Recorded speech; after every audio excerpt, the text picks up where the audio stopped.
Des messieurs très bien, à une certaine époque, découvrirent l'électricité.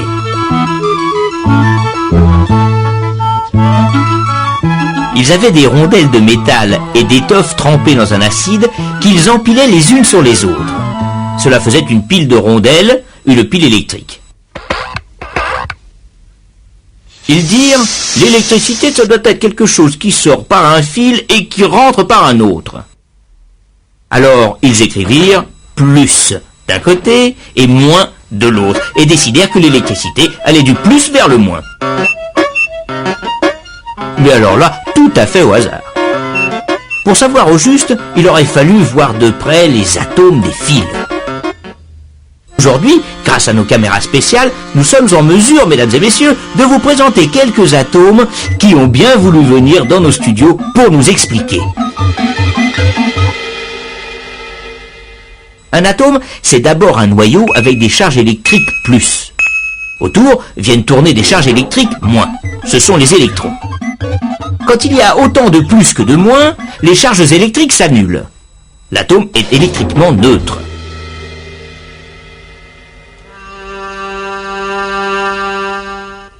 Mais les électrons sont de nature assez baladeuse. Alors dès qu'il manque un électron, il y a une charge plus qui n'est plus annulée. L'atome n'est plus neutre. Il devient positif. Et plus il lui manque d'électrons, plus l'atome est positif. Il n'aura qu'une envie, l'atome, bien sûr, c'est de récupérer des électrons.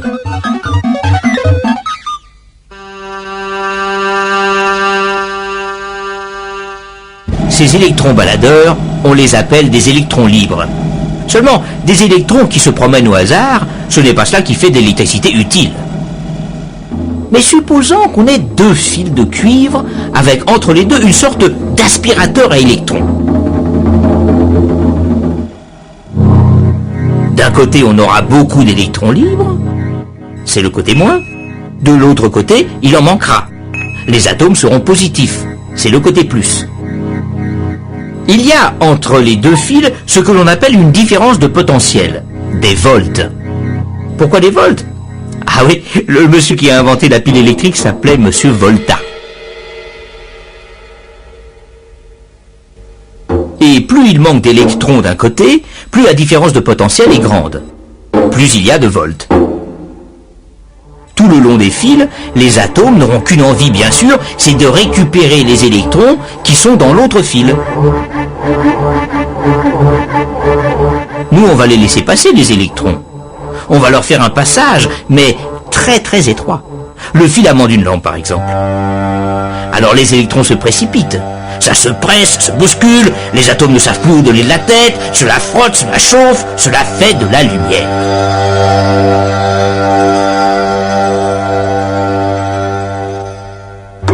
On a un courant d'électrons qui va du moins vers le plus. Eh oui, nos messieurs s'étaient un peu trompés de sens. Il faut dire qu'ils ne savaient pas encore ce que c'était que les électrons. D'un côté donc une pompe à électrons, un générateur, de l'autre un récepteur, c'est-à-dire un appareil où les électrons passent en faisant de l'énergie. Ampoule, radiateur, moteur électrique, etc. Et si on récupère de l'énergie d'un côté, il faut bien en fournir de l'autre côté, au générateur. Dans les piles, c'est de l'énergie chimique. Un acide attaque un métal. Quand l'acide est usé, il n'y a plus de volts. On peut aussi utiliser l'énergie solaire. On peut aussi faire tourner un aimant devant une bobine. Là, il faut de l'énergie mécanique. C'est un peu comme cela, mais alors en plus compliqué, qui est fabriquer l'électricité qui arrive chez vous. Mais n'essayez pas de savoir où est le plus et où est le moins. C'est un courant qui change de sens tout le temps. Un courant alternatif. Mais ça, on en reparlera.